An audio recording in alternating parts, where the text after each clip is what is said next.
ang mga malalaking mga balita, ang mga matitinding mga pinag-uusapan, ang mga maiinit at pinagtatalunang mga issue. Lahat hagip, lahat malalaman. Hindi lang sa buong Metro at Mega Manila. Kasama na ang buong Pilipinas. Hahagupit na ang mga malalaking issue sa Ronda Pilipinas. Live na live sa DWIZ AM Metro at Mega Manila. Naka-live din sa DWIZ News FM Regional Stations. Naka-live din sa Radyo Ronda AM Radio sa Pilipinas. Live ding mapapanood sa Aliw 23 Free TV. At naka-live din sa lahat ng DWIZ Digital News accounts, Facebook, YouTube at DWIZ News website.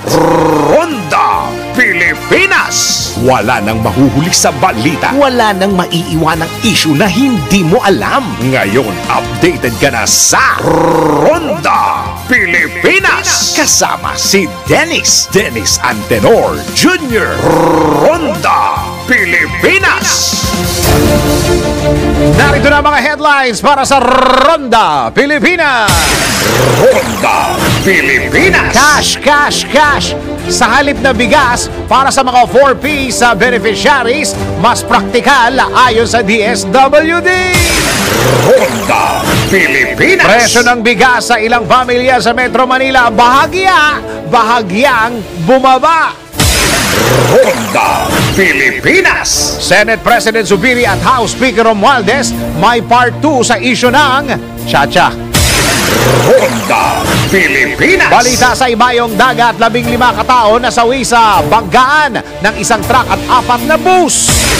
Ronda Pilipinas. Balita babalakasan, 1-week break hindi naging sapat para makabawi ang Muntinlupa Chiefs kontra sa Santa Rosa Iridanos. Ronda Pilipinas. At showbiz naman, Chris Aquino inaming malala na ang kanyang kondisyon. Ronda Pilipinas. At mamaya din, driver na mainitin ang ulo sa kalsada. Alamin ang kaparusahan sa NBI. Naku, bawal ito. Ronda Pilipinas. At mamaya, totoo bang pwedeng mamatay ng maaga kapag nakaupo ng matagal? Nako, calling sa mga nasa opisina. Mamaya, let's prove it. Ronda Pilipinas. Ang mga malalaking mga balita, ang mga matitinding mga pinag-uusapan, ang mga maiinit at pinagtatalunang mga issue. Lahat hagip, lahat malalaman. Hindi lang sa buong Metro at Mega Manila. Kasama na ang buong Pilipinas. Hahagupit na ang mga malalaking issue sa Ronda Pilipinas. Live na live sa DWIZ AM Metro at Mega Manila. Naka-live din sa DWIZ News FM Regional Stations. Naka-live din sa Radyo Ronda AM Radio sa Pilipinas. Live ding mapapanood sa Aliw 23 Free TV. At naka-live din sa lahat ng DWIZ Digital News accounts, Facebook, YouTube at DWIZ News website. Ronda Pilipinas. Wala nang mahuhuli sa balita. Wala nang maiiwanang issue na hindi mo alam. Ngayon, updated ka na sa Ronda Pilipinas. Kasama si Dennis Antenor Jr. Ronda Pilipinas. Oy! Alam nyo na ba to? Yun daw dyan sa computer ng DepEd, nahack daw. Tapos ang nakuha, yung mga bank account number at saka information ng mga teacher at saka mga estudyante. Hala, ang alam ko, ang sabi ho dito sa balita, meron ng statement ang DepEd dito. Paki-check mo nga paring Drew kung totoo, kung nahack talaga yung computer system ng DepEd. Meron pa isa. Diyan daw ho sa Iloilo, merong umano na isang motel dyan na pinayagan mag-check-in ang mga menor de edad. Grabe naman. Mamaya, tabayanan niyo po mga detalye sa kabuuan ng ating programa. Magandang araw, Pilipinas. Magandang araw, magandang araw, magandang araw. Live na tayo sa DWIZ AM, Metro Mega Manila. Live din tayo sa DWIZ News FM, regional stations, and of course, sa Radyo Ronda. At sa lahat ng mga ginagawang radyo, ang kanilang mga TV, live din tayo sa Aliw Channel 23. Magandang araw, Pilipinas. Ako ang iyong magiging tagapagbalita. Ako si Dennis Antenor Junior. Ronda Pilipinas. Ito na ang ating magiging weather, whether we like it or not. Asahan na ang bahagyang maulap na hanggang sa maulap na kalangitan na may kasamang isolated rain o isolated rain showers o thunderstorms sa Metro Manila at nalalamig bahagi ng bansa. Ayon po sa Pag-asa, ito'y dahil sa easterlies o localized thunderstorms. Bukod dito, makakaranas ng bahagyang maulap hanggang maulap na papawirin na may pulupulong pag-ulan ang Ilocos Region, Cordillera, Administrative Region at Cagayan Valley, bunsod ng Northeast Monsoon. Maulap at may kalat-kalat na pag-ulan, pagkidlat, pagkulog naman ang mararanasan sa Eastern Visayas. Samantala, wala namang namomonitor na bagyo o low pressure area sa loob at labas ng Philippine Area of Responsibility hanggang ngayong weekend. Ronda Pilipinas. At bukas ang Department of Social Welfare Development sa anumang suwestyon sa kanilang mga programa basta't ito'y mas makakatulong sa mga Pilipino at aprobado ng National Advisory Council. Gayunpaman, binigyan din ni DSWD spokesperson at ASEC Romel na posibleng magkaroon ng logistical nightmare sakaling palitan ng bigas ang cash assistance ng mga benepisyaryo ng Pantawid Pamilya Pilipino Program o 4Ps. Git ng DSWD official, baka dumami pa ang kanilang trabaho na maaaring makapagpatagal sa proseso ng pagbibigay ng tulong. Wala na medyo sabihin na natin may logistical nightmare na maaari tayong kaharapin should we implement po yung ating rice instead po ng ating cash. Kasi tandaan po natin the very reason kung bakit po ito cash, nakukuha po sa cash card dahil maraming porsyento or almost 90% yung hindi lang po naka-cash card yung bago pero saglit lang po yan. Kung ito po ay actual na bigas, baka po may kaharapin tayong dagdag na trabaho at baka po ito hindi na maging ganun ka-convenient sa ating pong mga beneficiaries. Iginiit pa ni Asek Lopez na mayroong sinusunod na mga lituntunin ng mga benepisyaryo ng kanilang mga programa tulad ng pagbabawal isanla ang ATM upang hindi samantalahin ang ibinibigay na tulong pinansyal. You have to follow specific conditions for you to be able to maintain your status as a member of the specific program. Nakalagay po dyan, una, napapapasok po ng maayos ang mga bata at least 85% of the attendance. Ano po? At a given school year. Nakakapagpa-check up po yung buntis na membro ng pamilya o yung mga bata na membro ng pamilya. Ano po, bukod po dyan, ay uma-attend ng mga family development seminars. Totoo ba, Asek, na kayo daw ay maski daw kayo dyan sa DSWD ay nagulat dahil doon sa pondo ng AKAP? O, totoo ba na hindi nyo akalain na kasama sa gaayon? Iba pinag-usapan. Okay. Yan po ang tinig ni DSWD spokesperson Romel Lopez sa eksklusibong panayam ng DWIZ. Si Dennis Antenor Jr. Ronda Pilipinas. Samantala, tanggap po tayo ng report. Presyo ng bigas sa ilang pamilya sa Metro Manila bahagyang bumaba. Naku, baka itanong ito, Jelly, saan ito mga palengke na are? Alamin natin ang report ni Patrol 30 Jelly Mendez. Jelly, go! Yes, Dennis, bahagyang bumaba nga ang presyo ng bigas sa ilang pamilya sa Metro Manila. Sa Marikina Public Market, nasa 55 pesos ang presyo ng kada kilo ng fancy rice o mas kilala bilang old rice, habang nasa 66 pesos naman ang pinakamahal o magandang kalidad nito kada kilo. Nasa 55 pesos hanggang 59 pesos naman ang per kilo ng special rice, 52 pesos hanggang 54 pesos naman ang premium na bigas, habang nasa 58 pesos na lang ang presyo sa kada kilo ng brown rice mula yan sa dating 60 hanggang 67 pesos kada kilo. Sa NEPA Q-Mart, nagsimula na ring maramdaman ang pagbaba ng presyo sa kada kilo ng bigas. nasa 55 pesos mula sa dating 57 pesos ang kada kilo ng premium rice, habang nananatili naman sa 54 pesos ang per kilo ng well-made rice. Ayon sa mga rice vendor, ang dahilan ng mababang presyo ng bigas ay dahil na rin sa pagbaba ng singil ng kanilang mga supplier, dahil na rin sa pagsisimula ng anihan sa mga riyon, partikular na sa Luzon area. Ito si Patrol 30 Jelly Ulat para sa impilang metodong lakas sa DWIZ. Yes, Dennis. Jelly, sinabi nila na masyado ng marami. Yes, Dennis.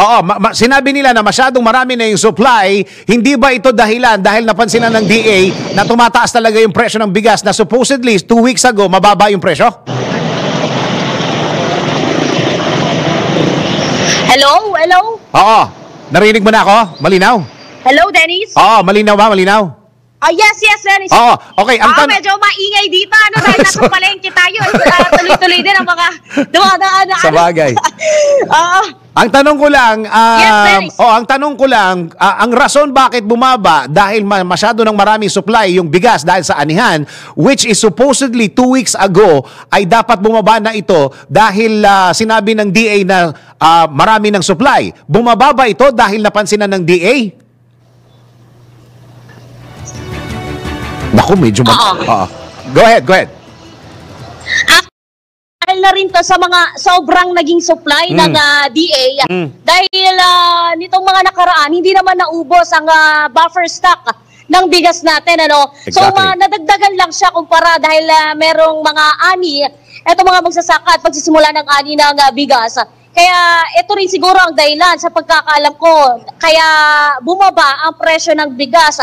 At posible rin yung mga traders at mga supplier nakarinig din, dahil ito rin naman ang dahilan, Dennis. Actually, hindi naman talaga magmamahal itong bigas, kundi dahil sa mga traders at supplier.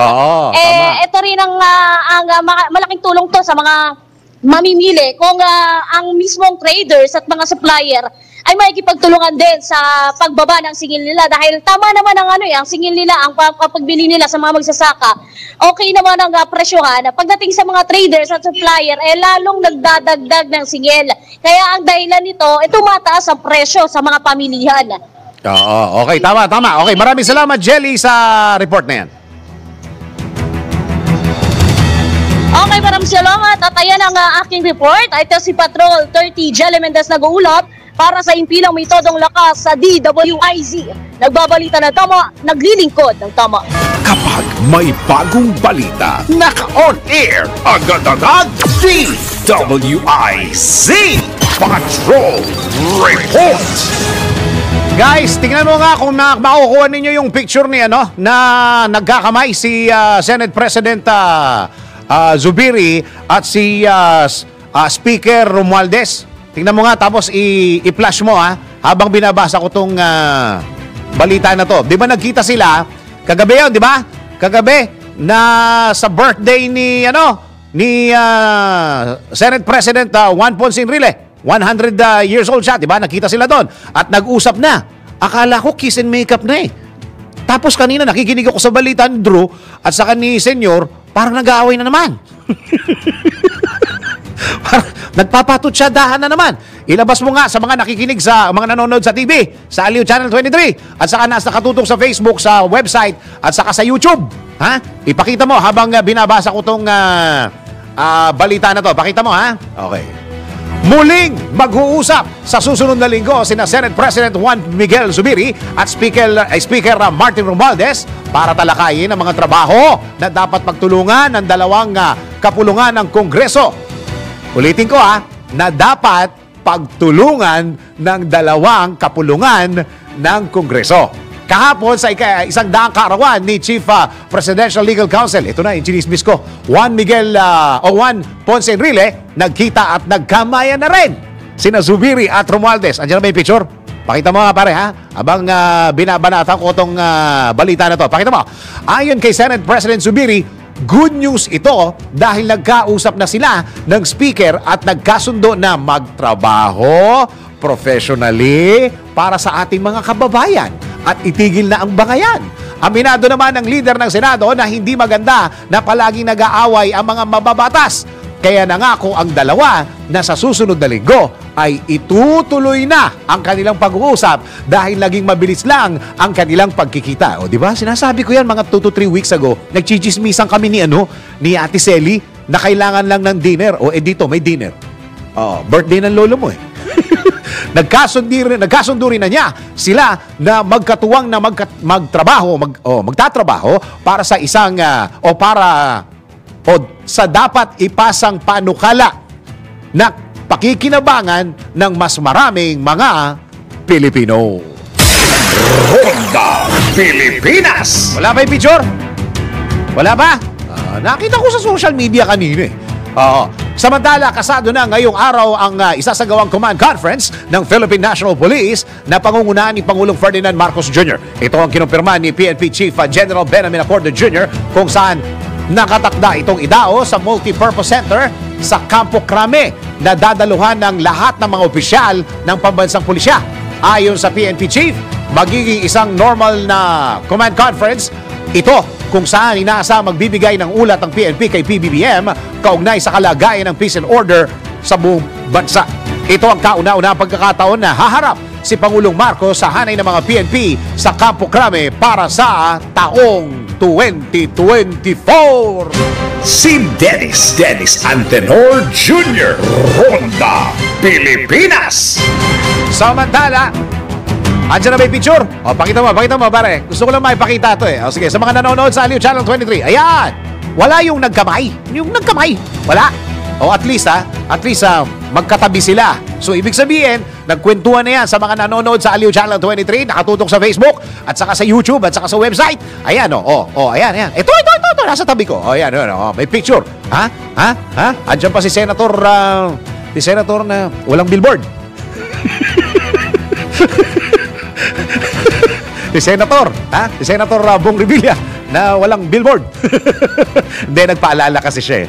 Yan, di ba? Magkasama ang dating Pangulong Erap Estrada, si Senate President Zubiri at yung mga nakatayo sa likod, mga senador. Ayan. Di ba parang masayang-masaya sila, di ba? Sabi ko sa inyo kainan lang ang katapat niyan Isang dinner lang yan Yung pala si Presidential Legal Counsel Juan Ponce Enrile lang ang kailangan. Ha? Nagkadaupang palad ang mga senador at saka mga kongresista. Kaso ang mga balita ngayong umaga, parang magkaaway na naman sila. Dahil dyan sa mga akap-akap na yan. Talaga naman, Sige, tanggap po tayo ng report!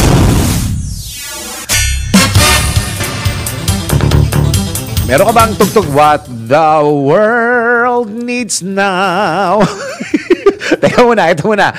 Report muna tayo. DepEd, hinimok na bumuo ng mekanismo para mamonitor ang mga kaso ng teenage pregnancy. Alamin po natin ang report ni Patrol 19 Sally Ortega Bueno. Ate Sally, go! Isinusulong ni Senator Robin Padilla ang panukalang batas na magpapalakas sa proteksyon para sa refugees at stateless persons. Ito ay ang Senate Bill 2548 na sumasang-ayon sa probisyon sa Constitution kung saan pinapahalagahan ng Estado ang dignidad ng bawat tao at tinitiyak ang paggalang sa kanilang mga karapatan. Ayon kay Senator Padilla, sa ilalim ng kanyang panukala, magiging mas malakas ang proteksyon ng Pilipinas para sa mga refugees at stateless person, lalo na ang mga napilitang umalis sa kanilang mga bansa dahil sa giyera at pagmamalupit. Ang panukala ay bahagian niya ng ating commitment sa ilang international treaties tulad ng 1951 UN Convention na may kaugnayan sa status ng refugees at 1954 UN Convention na may kaugnayan sa status ng stateless person. Isinusulong na sa ilalim nga ng panukala ay magkakaroon ng Refugees and Stateless Person Protection Board bilang central authority sa mga bagay tungkol sa pagdetermina ng status at eligibility para makamit ang proteksyon bilang refugees at stateless person. Kasama sa kapangyarihan ng Protection Board ang pagtanggap at pagdesisyon sa mga application for status sa refugee at kay stateless person at iresolba ang kahilingan para sa provisional protective measures na may kinalaman sa application. Makikipag-coordinate din ito sa UN HCR at iba pang tanggapan ng United Nations. Ipinagbabawal ng panukalang batas ang estado na paalisin ang mga refugee maliban kung ito'y may kinalaman sa national security o public order mula Pilipinas papunta sa bansang maaaring maranasan nila ang pagmumulpit. Bawal din ang parusa sa mga refugee na pumasok sa Pilipinas, lalo na kung galing sa lugar kung saan nasa panganib ang kanilang buhay at kalayaan, at ang mga refugee na nais pumunta sa ibang bansa ay bibigyan ng sapat na panahon. Ito sa Patrol 19, Sally Ortega Bueno para sa DWIC, nagbabalita ng tama, naglilingkod ng tama.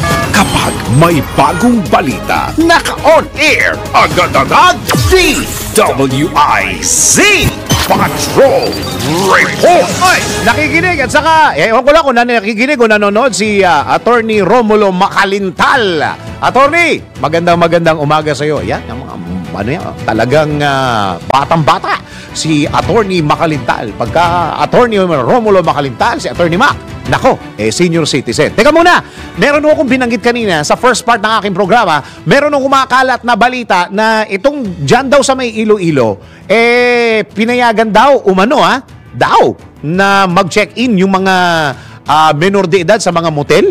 Totoo ba ito? Teka muna, meron po tayong report all the way from DWIC News FM Iloilo. Andyan si Richard Bertuso. Richard, ano nangyari? At saka totoo ba, Yes, Sir Dennis, no, sa ating mga tagapakinig ngayong araw na ito. Hindi po totoo yun na pinayagan ng ilang lodging houses o check-in area dito sa lungsod ng Iloilo.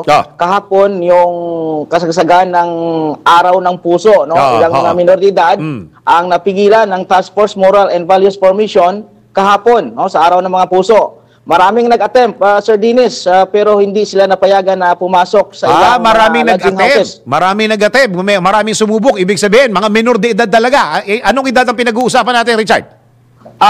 Base po sa investigation at sa statement ni Task Force Head, no, Mr. Canong, 16 to 17 years old, yung limang mga kababaihan at kalalakihan ang pumasok pumilit na pumasok sa check-in area. Ilan?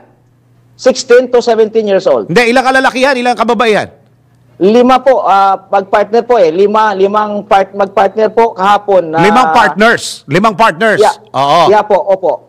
So, pumilit na pumasok sa ilang mga lodging houses, pero hindi napayagan po ng mga roomboy dahil po mayroong mga nakabantay, no, na Task Force Moral and Values Formation sa mga lodging houses dito sa lungsod ng Iloilo. So 22 lodging houses dito sa Iloilo ay nabantayan ng Task Force Moral and Values Formation na Sir Dennis. Teka muna, paano nila nalaman na 16-17 lang yon?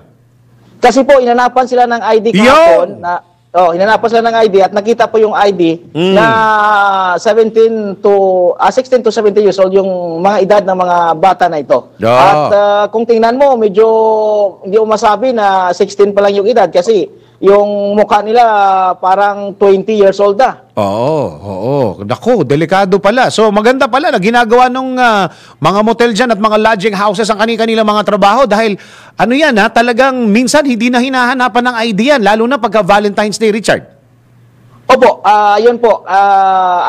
Yun po ang ginawa ng task force kahapon na naging eksido po sila sa pagbantay sa lahat ng mga lodging houses dito sa lungsod ng Iloilo dahil po maraming nag-attempt na pumasok at maraming report dahil po mayroong advice at nasa ordinansa na po ng syudad na dapat hindi pwede makapasok yung mga minor de edad sa lahat ng mga check-in area dito sa lungsod ng Iloilo. Ito mga walk-in ito, mga naglakad, paano yung mga nakasasakyan?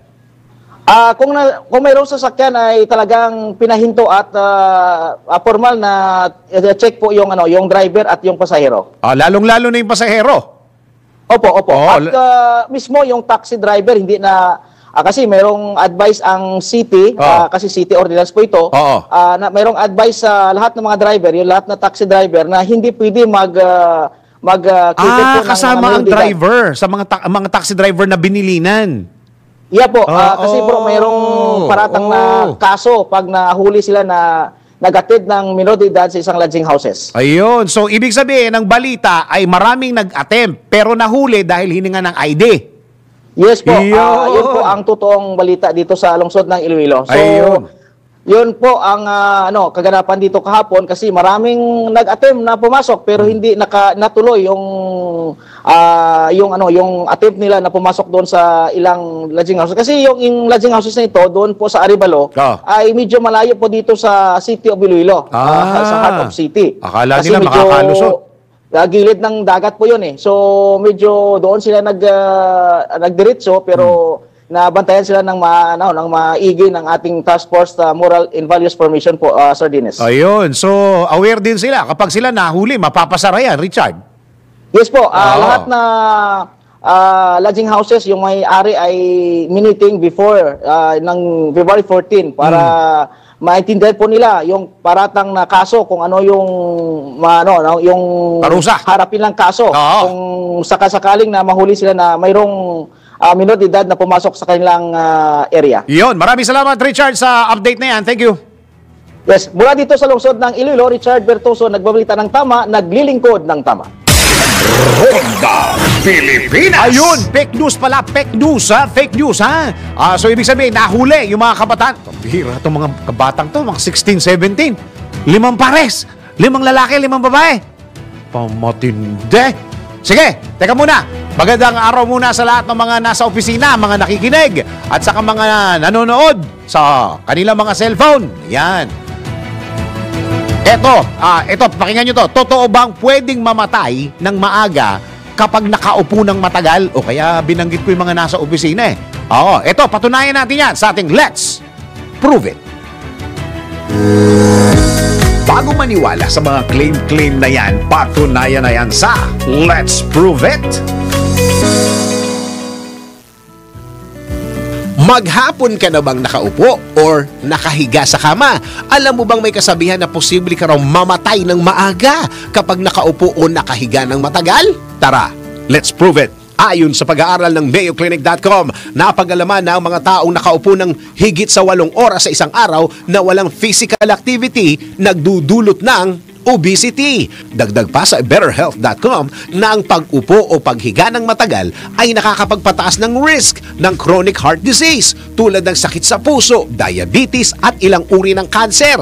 Ang sobrang pag-upo ay maaari ding makasama sa iyong mental health.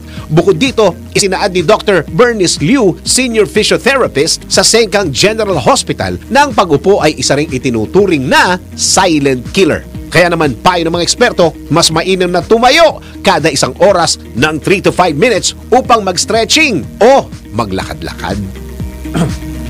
O yan, kailangan ba tayo-tayo tayo ha? Kaya dapat mahilig tayo sa sports. Ha? Mahilig tayo sa sports. O, eto, pakinggan nyo to. Mga kaastig, handa na ba kayo for the next level ng saya ha? Sa paborito ninyong sports? Sa Arena Plus, astig sa sports, sigurado magpapabago sa paraan ng inyong pag-i-enjoy sa mga paborito ninyong sports. Pwede mong i-stream ang live games ng local at international sports sa internet at sa inyong mga cellphone. Excuse me, baka may nakaalala sa akin. Maging up-to-date sa latest scores sa libu-libong games worldwide. Kasama dyan ang PBA, NBA, PVL.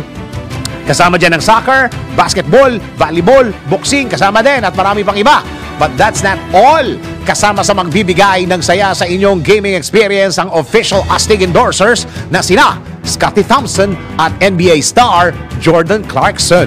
Kaya ano pang inaantay ninyo? Download Arena Plus app now in App Store or Google Play. You can also watch it sa arenaplus.ph. Sa Arena Plus, astig sa sports. Keep it fun. Game responsibly. Oras mo natin sa buong Pilipinas, 31 minuto makaraan ng alas 10 ng umaga. Ronda Pilipinas. Tuloy-tuloy mga balita at impormasyon sa Ronda Pilipinas. Makakausap po natin sa linya ng telepono. Dalian natin. Baka tayo'y magnanakaw lang ng konting sandali sa oras ni Senator Amy Marcos. Senator, magandang araw po. Belated. Happy Valentine's Day po. Hi, Senator. Hello? Hello? O, ano mo nga. Yeah, hello? Okay. Senator, magandang araw po. Opo, live na po tayo sa DWIZ. I'm saying belated happy Valentine's Day po, madam. Nako talaga naman. Para sa mga may puso. Yung mga walang puso, walang araw ng puso. Ayan na kagad. Umpisa pa lang. Okay, ma'am, sasabihin ko na group ng congressmen ito dahil hindi naman to iisa. Parang nakita ko sila doon, magkakahilera sila. Pinakita ho niya doon ho sa pinirmahan niyo sa GAA. Binulugan pa po eh. Alam niyo daw po yung tungkol sa AKAP. Your comment po. Alam niyo house insertion yan. Talaga kung ano-anong pinagsisingit nila dyan. Ang aming electronic signature, tinatapal lamang kasi sabi nila, wala kami pakialam sa house version. Naku, hindi na ako papayag. Nagsisisi nga ako, but nagtiwala ako na wala namang kalokohan.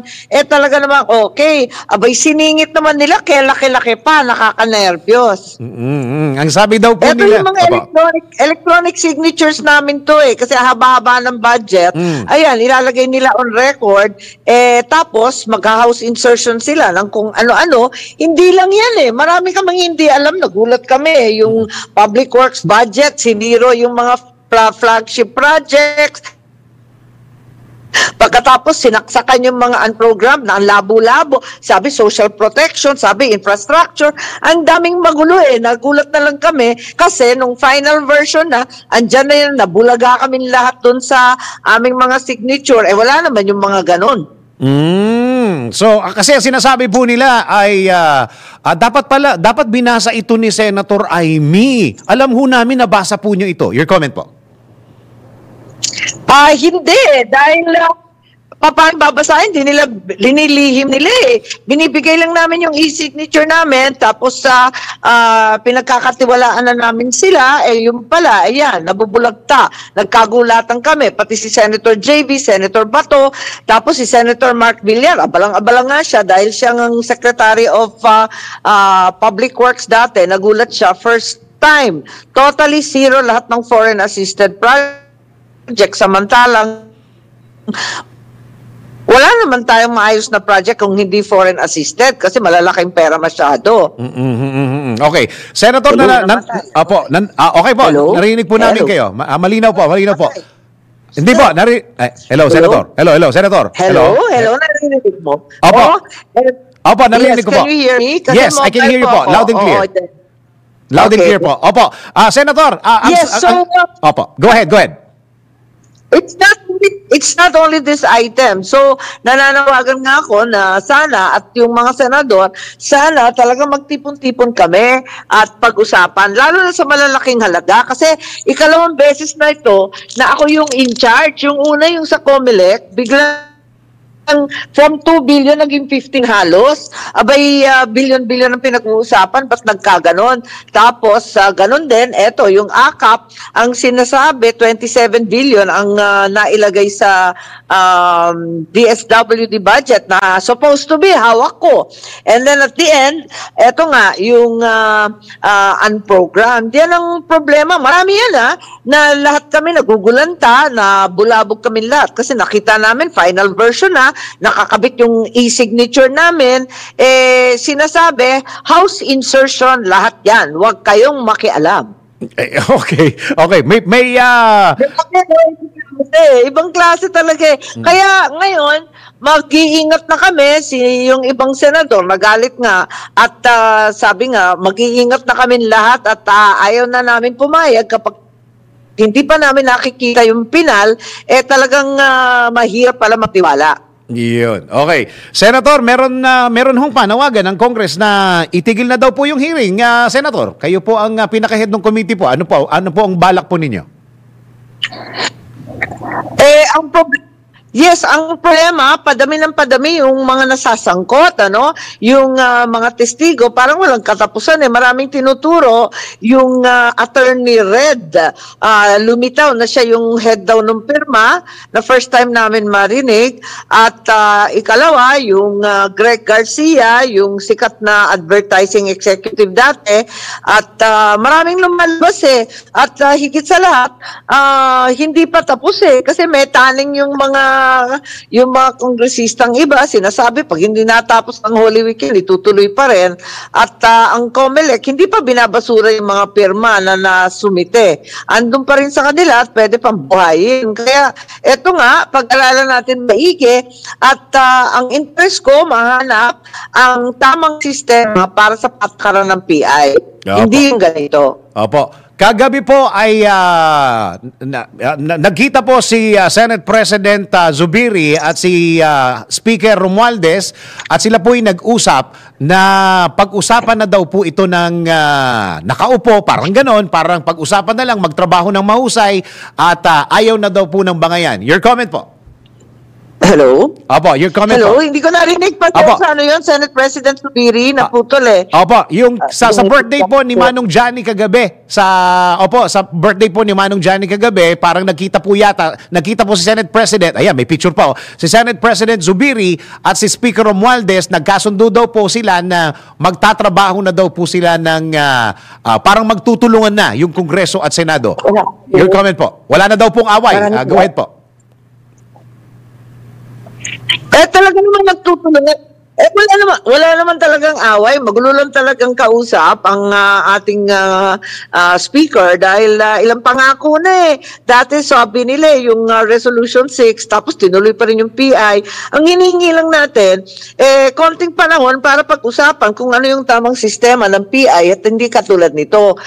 Kaso ang problema sa kanila, tuloy-tuloy pa rin. Anong klase? Anong pinag-usapan namin yan? So, eto nga, syempre, chika-chika, alam mo naman, okay lang. Wala namang problema, tapos bibirahin ka na naman sa press con. Alam ko na yan eh. So, ibig sabihin, Senator, magdidire-diretso pa din yung inyong hearing. Kaya, well, kailangan ko tapusin at talagang kung may nagamit ng public funds at may nagkaroon ng bribery, suhulan, may mananagot, ano? Hindi naman po pwedeng walang mananagot eh. Yan talagang pakay natin. Ikalawa, in aid of legislation. So, dapat yung committee hearing namin na may kalalabsan na in aid of legislation. Bagong batas, bagong pamamaraan, may findings kami. So, mag-report. Yung sa investigation, hindi pa matapos kasi palaki ng palaki yung sunog, ang daing-daing sinasabi na iba't ibang taon tinuturo. Tapos yung tungkol naman sa PI, pinag-aaralan na natin dahil ang dami-daming nag-volunteer ng mga abogado, higit sa lahat, yung mga dalubhasang framers ng Constitution mismo at yung mga Chief Justice na nagsulat ng iba't ibang desisyon ng Korte Suprema. So, yun ang trabaho namin na we will carry on with the investigation kasi hindi naman pwedeng nakatenga yan. Kailangan may managot. Opo, Senator, sa susunod na hearing po, may mga lalabas pa po ba na ikagugulat namin, Senator? Wala eh. Parati na lang nagugulat ang grupo eh. Yung mga senador, medyo natameme nga kami kasi iba-iba yung sinasabi ng pirma. Yung pala, yung pirma non-existent.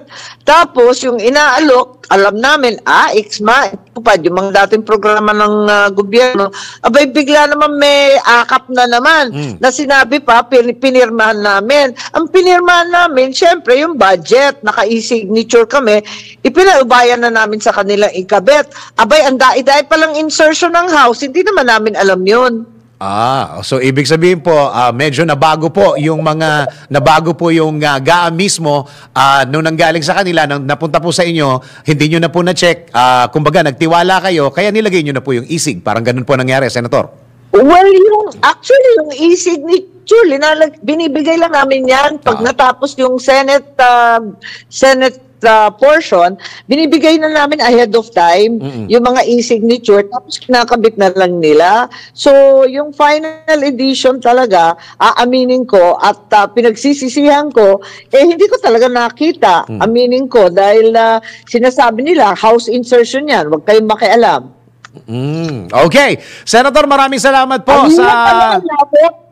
Ang sagwa kasi dapat walang mga insertion eh. Ang pangit pakinggan eh. I agree. Tapos, at saka kung bakit na naman, eto na naman, pirma ko naman ang diskusyon. Talaga naman, magaling sila sa pirma, ratsyada. Pirma nyo na naman. Okay, Senator, maraming salamat sa oras na binigay nyo sa DWIZ at Kailan po kayo pupunta dito? Kaya nga, hindi na ako napunta dyan. Punta ako dyan, Martes, makikichika. Sige po, Thank you. Thank you po, Senator. Si Senator Amy Marcos, Chairman ng Senate Committee on Cooperatives, Electoral Reforms, and People's Participation, Foreign Relations, Social Justice, Welfare, and Rural Development. Maraming salamat po, Senator. Ronda Pilipinas. Tuloy-tuloy mga balita at impormasyon sa Ronda Pilipinas. Tanggap tayo ng mga report. Chief Presidential Legal Counsel Juan Ponce Enrile isinama bilang miyembro ng, of course, centenarians ng DSWD. May 100,000 yan. Alamin natin ang report ni Patrol 30 Jelly Mendez. Jelly, go! Kasabay ng pagdiriwang ng Ash Wednesday at Araw ng Mga Puso kahapon, nagsagawa ng aktibidad ang Department of Social Welfare and Development bilang pagdiriwang sa ika-100 kaarawan ni Chief Presidential Legal Counsel Juan Ponce Enrile. Pinangunahan ni Social Welfare Secretary Rex Gatchalian at Pangulong Ferdinand Marcos Jr. ang seremonya kung saan ay inilagay na sa listahan ng mga centenarian ang Presidential Legal Counsel. Alinsunod dito sa Republic Act RA number 10868 o yung tinatawag na Centenarians Act of 2016. Bilang miyembro ng Centenarian, si Enrile ay makatatanggap ng letter of felicitation mula sa Presidential of the Philippines. Bukod pa dito ay makakakuha din si Enrile ng Centenarian gifts na nagkakalaga ng 100,000 pesos. Ito si Patrol 30 Jelemeda sa Gaulat para sa impilang may todong lakas sa DWIZ. Nagbabalita ng tama, naglilingkod ng tama. Ronda Pilipinas. Samantalay sa mabong report. PNP o Philippine National Police nakatanggap ng 80 hanggang 70 ulat na fake bomb threats nitong nakalipas na Pebrero 12. Alamin natin ang report ni Patrol 17, Jopel Peleño. Jopel, go! Pumapalo sa 80 hanggang 70 report ng bomb threat ang natanggap ng PNP nitong nakalipas lamang na February 12, 2024 o araw ng Lunes. Matatandaan na kamakailan lamang sunod-sunod na bomb threat ang natanggap na report ng PNP na galing umano sa email sender na nagngangalang Takahiro Karasawa na isa umanong abogado sa Japan. Sinabi ni PNP PIO Chief Police Colonel Jane Fajardo na ongoing ang pagsasapinal ng explosive ordnance disposal sa mga nakuha nilang datos dahil mayroon pa aniya silang natatanggap na mga late reports ukol dito. Una nang inayag ng pambansang pulisya na wax lamang ang mga kumakalat na banta ng pagpapasabog na may kaugnayan sa dati ng bomb threat na nangyari noong mga buwan ng Setyembre, Oktubre at Disyembre ng nakalipas na taong 2023. Maliban naman sa PNP, nagkasana rin ng sariling investigasyon ang Bureau of Immigration at NBI upang matukoy at mapanagot ang taong nasa likod ng pagpapakalat ng fake bomb threat. Ito si Patrol 17 Jopel Peleño para sa impilang may tonong lakas, DWIZ. Nagbabalita ng tama, naglilingkod ng tama. Ronda Pilipinas. Isa pang report. Halos 4 na magsasaka sa Iloilo tumanggap ng financial assistance mula sa DA. Alamin natin ang report ni Patrol 30 Jelly Mendez. Jelly, go! Tumanggap ng Rice Farmers Financial Assistance o RFFA mula sa Department of Agriculture ang halos 4 na magsasaka sa Iloilo. Pinangunahan ng DA Western Visayas ang pamahagi ng tulong pinansyal kung saan ang bawat farmers ay nakatanggap ng tig 5,000 piso. Umabot sa 1.96 million pesos na RFFA ang ipinamigay ng DA sa mga magsasakang nakarehistro sa Registry System for Basic Sectors in Agriculture at mayroong lupain na hindi tataas sa 2 hektarya. Bukod pa dito, namigay din ng mahigit 387,000 na halaga ng fuel assistance ang Department of Agriculture sa 123 farmer sa nasabing lalawigan. Samantala, nakatakda namang tumanggap ng 3,150 na halaga ng fuel subsidy ang nasa 17,870 na magsasaka sa Region 6. Ang Iloilo ang may pinakamataas na bilang ng mga magsasaka na nakatanggap ng benepisyo na may kabuuang 7,680. Sinundan ito ng Antique na mayroong 2,323, Capiz na may 2,064, Guimaras na may 885, at Aklan na mayroong 637 na magsasaka. Ito si Patrol 30 Jelamedes nag-uulat para sa impilang may todong lakas sa DWIZ. Nagbabalita ng tama, naglilingkod ng tama. Ronda Pilipinas. Samantalay sa babong report, ayuda sa mga naapekto ng pagbaha sa Davao Oriental ay pinamahagi na ng Philippine Coast Guard. Alamin natin report ni Patrol 5, Ayu Pangco. Kuyaya, go! Tuloy-tuloy ang pamimigay ng tulong ng Philippine Coast Guard sa mga nasalanta ng malawakang pagbaha sa Mindanao. Kahapon, umabot sa 3,000 kilo ng bigas na hinati sa 600 sako na tig 5 kilo ang laman ang ipinamahagi sa mga pamilya sa bayan ng Gobernador Generoso. Galing ito sa nakolekta ng Philippine Coast Guard Auxiliary sa mga miyembro nito na dinala sa Davao Oriental sakay ng BRP Tubataha. Bukod sa bigas, kasama sa mga ibinigay sa mga apektadong pamilya ang mga bottled water, 50 hygiene kits at isang sako ng malinis na damit. Samantala, hindi naman makita ngayon yung post sa X account ng Philippine Coast Guard. Hindi pa malinaw kung ano ang dahilan, bagamat tiniyak ng Philippine Coast Guard na ginagawa na ito ng aksyon o tugon. Maglalabas niya sila ng detalye at impormasyon kung nahack nga ba ang account ng Philippine Coast Guard matapos ang ginagawa nilang aksyon. Ito patrol number 5 ay pang para sa implementor ng lakas DWIC. Nababalita ng tama, naglilingkod ng tama. Kapag may bagong balita, naka-on air agad-agad DWIZ Patrol Report. Samantala, para sa ating balitang pampalakasan, 1-week break hindi naging sapat para makabawi ang Muntinlupa Chiefs kontra Santa Rosa Eridanus. Showbiz tuloy. Sports news mula kay Kim Gomez. Go! Sa mundo ng palakasan, ang latest malalaman sa DWIZ Sports News.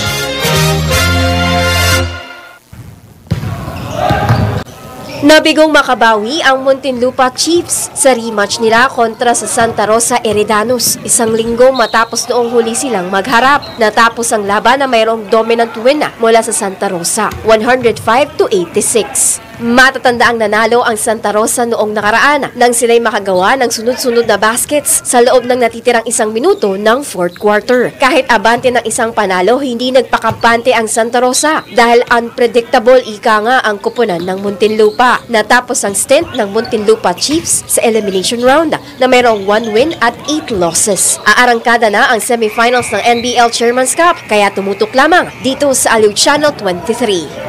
That portion was brought to you by Arena Plus. Sa Arena Plus, astig sa sports. Download Arena Plus app now in App Store or Google Play. You can watch it also on arenaplus.ph. Ronda Pilipinas. Ito na ang latest, bagong-bago, fresh na fresh. DWIZ Showbiz News. Showbiz tayo, Chris Aquino. Inaming malala na ang kanyang kondisyon. Showbiz report mula kay Anton.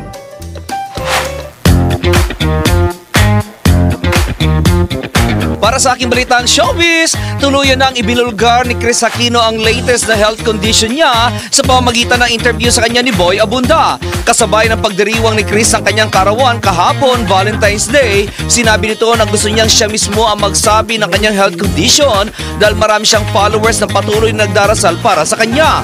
Ayon sa actress TV host, mayroon siyang pang-5 autoimmune disease dahilan para lalong bumaba ang kanyang hemoglobin at nagpa-fluctuate na rin ang kanyang blood pressure. Sinabi pa nito na namamaga na rin daw ang kanyang mga tuhod at may mga naglalabasan daw na parang mga buto-buto sa kanyang katawan. Tinawag umano ng kanyang doktor na autoimmune mixed connective tissue disease kung saan posible umano magresulta ito sa SLE o lupus o kaya rheumatoid arthritis. Noong nasa Houston, Texas daw siya ay na-diagnose ang kanyang ika-4 na autoimmune disease kung saan nagkaroon din siya ng CREST syndrome. Sinabi pa ni Chris na nakakatakot umano yun dahil inaatake nito ang baga ng isang tao.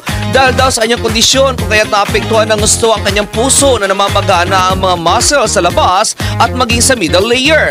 Dahil din sa kanyang kondisyon kung kaya't ipinagkakatiwala na raw niya ang kanyang mga anak na sina Bimbi at Josh kay Boy Abunda dahil in 2 weeks time ay uwi na raw ang mga ito sa Pilipinas. Hiling na lamang umano niya sa Panginoon na dugtungan pa ang kanyang buhay para lalong makapagpasaya at makapagbigay ng pag-asa sa kanyang fans. At yan aking balitang showbiz para sa impilang may todong lakas, DWIZ. Ako si Anton, nagbabalita ng tama, naglilingkod ng tama.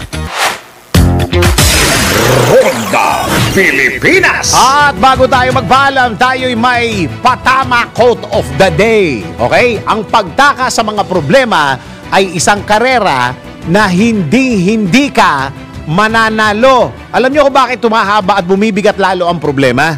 Ha? Bakit yung ibang problema ay napakahaba bago natin bigyan ng solusyon?